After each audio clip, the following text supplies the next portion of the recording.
అహర్నిశలు తన జీవితాన్ని రాష్ట్రం కోసం అర్పితం చేసినటువంటి మహానుభావుల దగ్గర నేను రైతు సంక్షేమం కోసం మాట్లాడడం నా అదృష్టమని నేను భావిస్తున్నాను.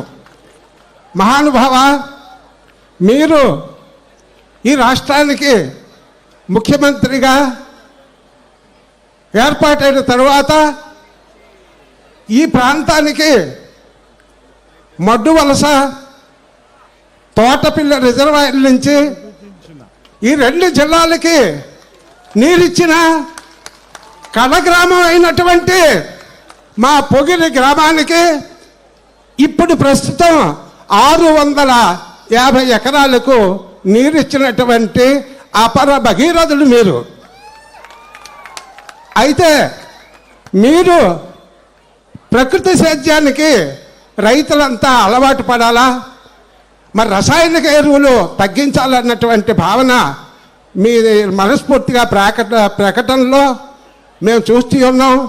మా గ్రామంలో మరి SW ఈ సేంద్రియ ఎరువులు తయారు చేసేటటువంటి ఈ జిల్లాలో నేను మొట్టమొదటి కేంద్రం అని నేను భావిస్తాను. మా జడ్డు విష్ణుమూర్తి గారి కృషి వల్ల అక్కడికి వెళ్ళి 50 కేజీలు బస్తా కొంత ధనమిచ్చి దాన్ని వ్యవసాయానికి వాడుతున్నారు.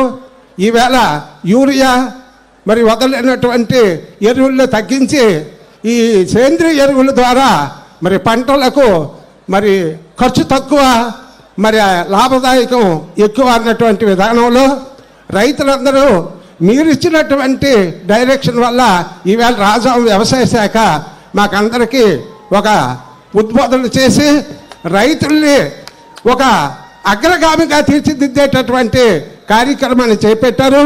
అది మా అదృష్టంగా భావిస్తూ ఉన్నాం.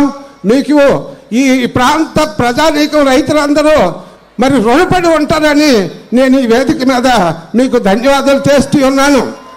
అంటే నాకు మాట్లాడమంటే నేను కొంతసేపు మాట్లాడగలను, కానీ మీరు ఎక్కువ మాట్లాడకండి, 2 నిమిషాలు మాట్లాడండి అన్నారు.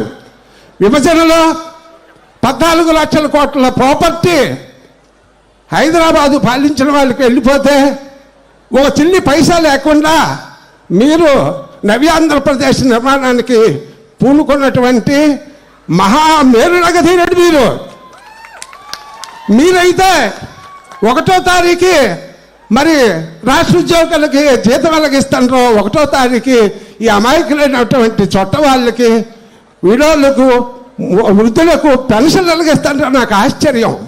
అందరూ పరమ సంతోషంగా ఉన్నారు మీ పరిపాలన చూసి.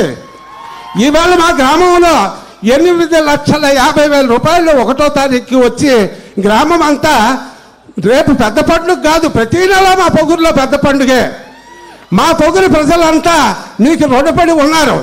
ఎప్పుడు కూడా మన గ్రామస్తులు చంద్రబాబు నాయుడు నాయకత్వాన్ని బలపరిచి రానున్న కాలంలో కాదు ఇంకా ఎప్పుడు కూడా అతని జీవితాంతం ఈ రాష్ట్రానికి ముఖ్యమంత్రిగా ఉండాలని మీరు ప్రజలంతా అతని నాయకత్వాన్ని కోరుకోవాలని ఆ మహానుభావుడు నవ్యాంధ్ర నిర్మాణ దీక్షాధ్యక్షుడు నిరంతర శ్రామిక సౌందర్య రాసి అతనికి మన మద్దతుని కూడగట్టి మనమంతా మన చుట్టాలు మనకి ఎక్కడ చుట్టుపక్కల ఉన్నాయి, పక్క నియోజకవర్గంలో ఉన్నాయి, అందరూ సైకిల్ గుర్తుకు ఓటేసి ఎక్కడ అభ్యర్థుల్ని గెలిపించి అతనికి మన అభ్యర్థుల్ని మళ్ళీ అతను ముఖ్యమంత్రి అవ్వడానికి పంపించడానికి నడుము కట్టుకొని జై తెలుగుదేశం అని మీరందరూ నాంది పలకాలని మీకందరికీ సభాముఖంగా నేను ప్రార్థిస్తున్నాను.